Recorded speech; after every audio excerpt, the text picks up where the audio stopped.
আসসালামু আলাইকুম। Hello guys. ইংল্যান্ডের ওয়েদার এই কয়েকদিন থেকে খুবই সুন্দর। আর আজকে আমার ডে অফ ছিল।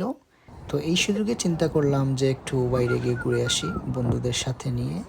তো আমি গিয়েছিলাম ব্ল্যাকপুল বিচে।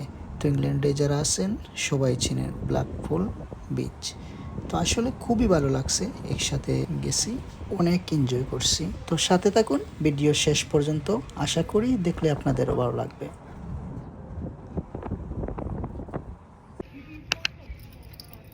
দুষ্টমি করতেই আগে শোনো মা যাই রে, এই সব নাচ